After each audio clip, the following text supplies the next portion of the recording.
Hello and welcome to Mini MBA Hub, a central place for learning. From marketing to leadership, learn what matters for your career. Stay tuned and enjoy the journey. Today's topic is one that every student, entrepreneur, and even everyday customer can relate to. It's the journey of every product you see around you, called the product lifecycle. From the day a product is launched to the day it disappears from the shelves. We're going to explore all the stages in between and give you some relatable examples to make it stick. So, let's get started with a question: what is the product lifecycle? In simple terms, like people have a beginning and an end, products also go through a life of their own. We call it the product lifecycle. It includes four main stages: introduction, growth, maturity, and decline. In the introduction stage, the product is new and unknown. During growth, it starts to gain popularity. At maturity, the product has many competitors, and sales slow down. And finally, in the decline stage, sales drop, and the product might be replaced by newer, better ones. Understanding this cycle helps companies make better marketing decisions at each stage. Before a product enters the market, something important happens, either an invention or an innovation. Now these two words sound similar, but they're different. Invention means creating something completely new, like the first airplane or the first car. Innovation, on the other hand, is about improving something that already exists, like turning a regular phone into a smartphone. So, when companies bring new products, they either invent something or innovate on what already exists. And how well they do that will affect how long the product survives in the market. Let's look at a real-world example from Turkey, the Istanbul Metrobus system. This is a product that was introduced to connect different parts of the city more efficiently. When it first launched, people were still learning about it and trying it for the first time. Since it was new, it needed a lot of promotion. The city government invested in advertising and initially kept ticket prices affordable to attract passengers, a strategy known as penetration pricing. At this stage, the goal wasn't to make big profits, but to raise awareness and build trust.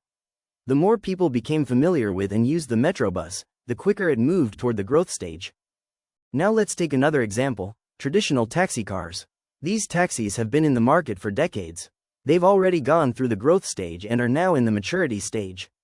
But they're facing big challenges.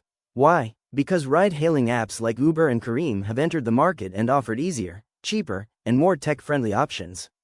If traditional taxis don't improve their service, lower their prices, or add new features, they risk falling into the decline stage. So, at maturity, the competition gets tough, and only those who adapt will survive.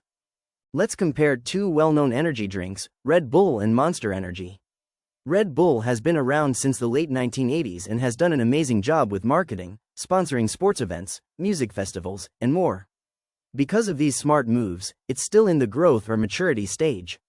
Now compare this with Monster Energy, which is starting to lose its edge. Newer energy drinks are entering the market with healthier ingredients or unique branding. Monster hasn't introduced many new ideas or flavors lately, and many stores are giving more shelf space to newer brands. So, Monster might be slipping into the decline stage unless it makes some changes soon. You might wonder, how do companies even come up with these products? There's a process called the new product development process, and it has 7 steps.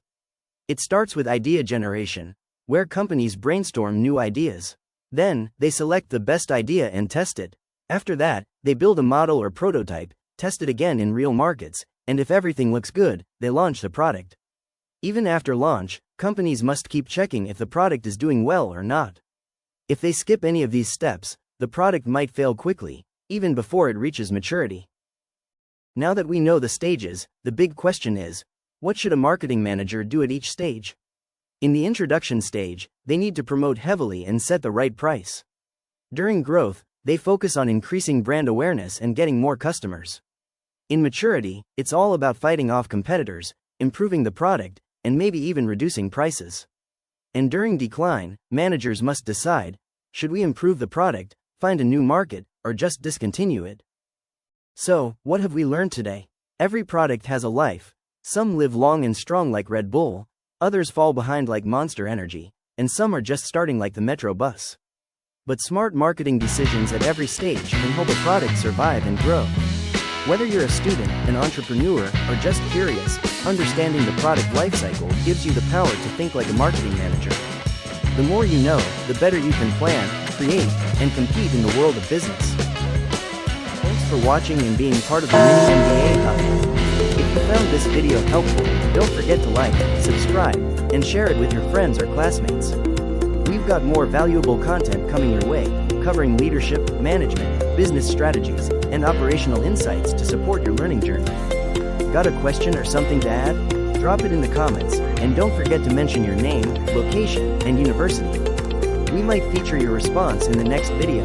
Until next time, stay curious, stay inspired, and keep learning with the Mini MBA Hub.